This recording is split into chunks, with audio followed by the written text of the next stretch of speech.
Hello and welcome to the first edition of KKP Wrapsody of 2020, where we recap the best video game and pop culture news in the best and shortest way possible. Also, the accent helps. Speaking of which, I'm your host, Mr. Tafi, and we just like to say thanks for tuning in. If you want to support great Southeast Asian made gaming content like ours, just press that subscribe button and then press that bell icon so that you're up to date. While you're at it, do check out the rest of our works, from our best of 2019 video features to our exclusive interviews.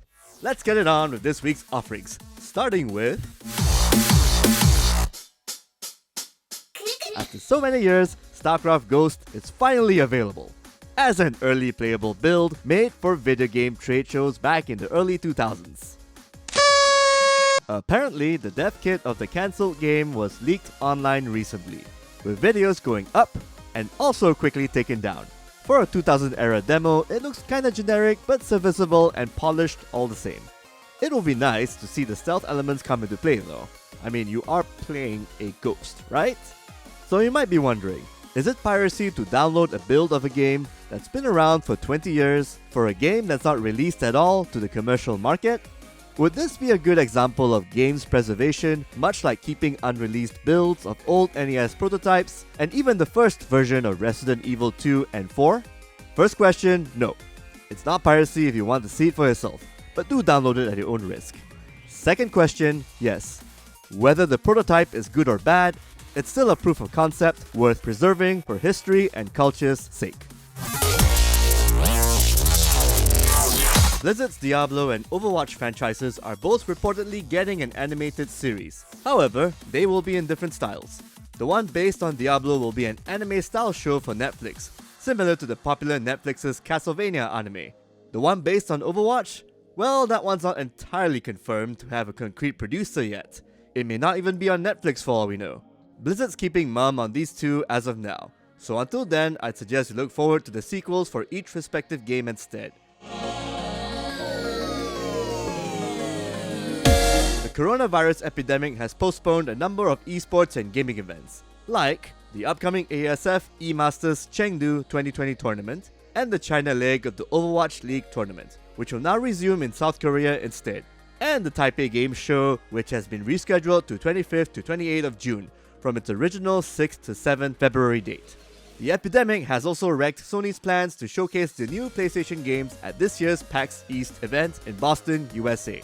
There's not much to say here except keep yourself healthy, hydrate a lot, and keep safe.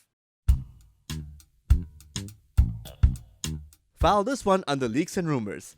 Call of Duty Modern Warfare will be getting a Battle Royale mode called Warzone this March.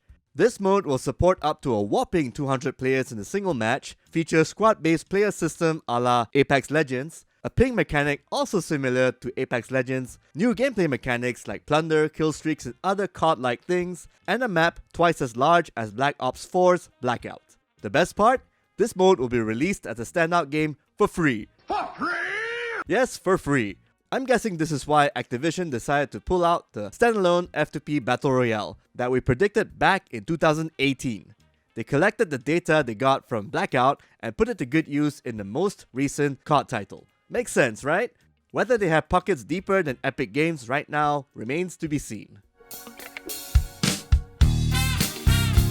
Good news, video game movie adaptation fans! The Sonic movie garnered US $57 million in the US box office during its opening weekend and US $43 million internationally, for a grand total of US $100 million worldwide. While it didn't break the record for biggest video game movie opening worldwide, it did break the US record, which was held by last year's Detective Pikachu. This is all well and good, but it isn't going to bring Moving Pictures Company back from the grave, since they were responsible for not just the redesign, but also to put up with the asshole executive who greenlit Human Teeth Sonic. Pushing out the latter abomination was definitely a calculated marketing move to get a rise out of people and then getting Moving Pictures working overtime for the planned redesign. As for the movie itself, it's a fine family flick. Strangely enough, there's quite a bit of Olive Garden advertising going on that feels kinda out of place, but overall, fun for the kids. I mean, what else are you gonna watch? A movie where Robert Downey Jr. pulls a bagpipe out of a dragon's ass? And that's it for this week's KKP Wrapsody entry. Don't forget to press that subscribe button and then press that bell icon so that you're up to date with all of our news and content. Until then, that's the way the world pixelates.